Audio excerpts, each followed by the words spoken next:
Hi friends, నా పేరు Pavan. Welcome to my reviews తెలుగులో. ఎలిమినేషన్ అప్డేటు ఏం జరిగింది శనివారం, ఆదివారం ఏం జరగబోతుంది. షూట్ అయితే ఏం కావలేదు, బట్ అప్డేట్లు వచ్చి కరెక్ట్గా బ్రేక్ డౌన్ చేస్తే మీకు ఎలిమినేషన్ ఎవరైతారో అర్థమైపోతుంది.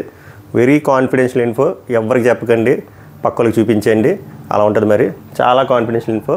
లైక్ చేసి చూడండి, ఎక్కువ మందికి రీచ్ అవుతుంది. Thank you so much. ఇప్పుడు మీరు ప్రోమో చూస్తే మీకు ఏమర్థమైంది?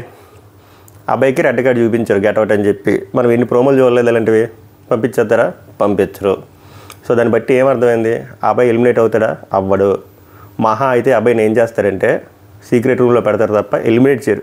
నేను అనుకున్నా ఎలిమినేట్ చేసే పర్సన్ని అలాగా ప్రోమోలో క్లియర్గా గెట్అవుట్ అని చెప్పరు. గట్టిగా వార్నింగ్ ఇచ్చారు కాబట్టి జాగ్రత్తగా ఉంటారు కుర్రాడు. ఇంకా ఎక్స్ట్రాలు చేయడు, రాడ్లు దిగాయి కాబట్టి.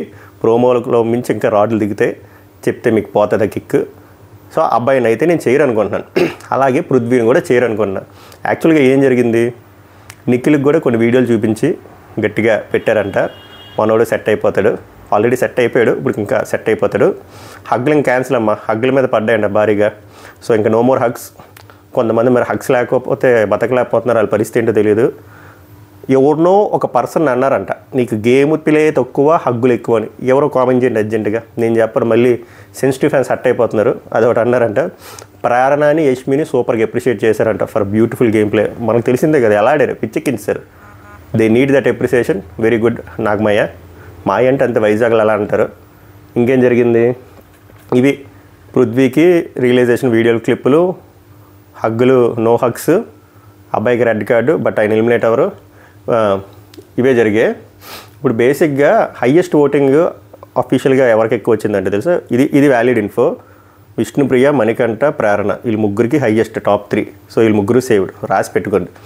నెక్స్ట్ ఇందాక చెప్పిన లాజిక్కే అభయ్ నవీన్కి వర్తిస్తుంది. ఆయన్ని ఎలిమినేట్ చేయరు, మహా అయితే సీక్రెట్ రూమ్లో పెడతారు తప్ప. సో ఇంకెవరు మిగిలేరు? యష్మి గౌడకి బేబత్సమైన ఓటింగ్ పడ్డది లాస్ట్ 3 రోజులు, మామూలు కాదు. ఆమె సేవ్, రాసి పెట్టుకోండి. ఇంకెవరు మిగిలేరు చెప్పండి? పృథ్వీ, నైనిక, సీత. 3 రోజుల నుంచి చెప్తున్నాను నేను, ఇదే జరగబోతుంది చూడండి. ఎవరికి తక్కువ ఫుటేజ్ పడ్డది? సీతకి అండ్ నైనికకి. పృథ్వీ మంచిగా ఆడాడా చెడ్డగా ఆడాడు అనేది ఆడియన్స్కి అనవసరం. జనరల్ ఆడియన్స్ ఎలా ఓట్లు వేసి వాళ్ళు ఎలా చూస్తారంటే ఆడు ఉత్తముడు అని చెప్పి వేయరు. ఎవడికి ఏ యాంగిల్లో నస్తాడు వేస్తారు. మనిషి కనబడిపోతేనే బాధ. మంచి మనిషి కదా ఓట్లు పడలేదు అంటే అది వేరు. మంచి మనుషులకి ఓటు పడాలంటే మనం హాట్స్టార్ యాప్కి వేయాలి తప్ప కామెంట్లు పెడితే సరిపోదు. సో సీతకి, నైనికకి చాలా తక్కువ ఫుటేజ్ వచ్చింది చూడండి. నేను అనుకోవడం ఇంకా రాలేదు, బట్ రాసి పెట్టుకోండి. వీళ్ళిద్దరిలో ఒకరు ఎలిమినేట్ అవుతారు. అది వచ్చినా కూడా మీరు షాక్ అవ్వకండి, ఎందుకంటే ప్రతిసారి ఇదే చెప్తున్నా. ఓటింగ్ పడాలి, మనం సానుభూతి కామెంట్ సెక్షన్లో కాకుండా హాట్స్టార్లోకి వెళ్తే అప్పుడు కరెక్ట్గా వ్యాలిడ్గా వెళ్తారు తప్ప మంచోళ్ళు అని చెప్పి బిగ్ బాస్ సేవ్ చేయడు. మీరు బిగ్ బాస్ సైకోగాడ్ అయినా అడిగి ఎక్కువ ఓట్లు పట్టినా, అంటే ఇక్కడ ఎవరు సైకోగాళ్ళు ఉన్నారని కదా చెప్తున్న లాజిక్ మీకు అర్థం అవడం కోసం. సైకోగాళ్ళు ఉన్నా, ఇమ్మెచ్యూర్డ్ పర్సన్ ఉన్నా వాళ్ళకి ఓటింగ్ పడితే వాళ్ళు ఉంచుతారు. చాలా మంచి మనిషి, చాలా గొప్ప పర్సన్ ఓటింగ్ పడలేకపోతే ఉంచరు. అదే జరుగుద్ది, ఇప్పుడు కూడా అదే జరుగుద్ది. చూడండి కావాలంటే.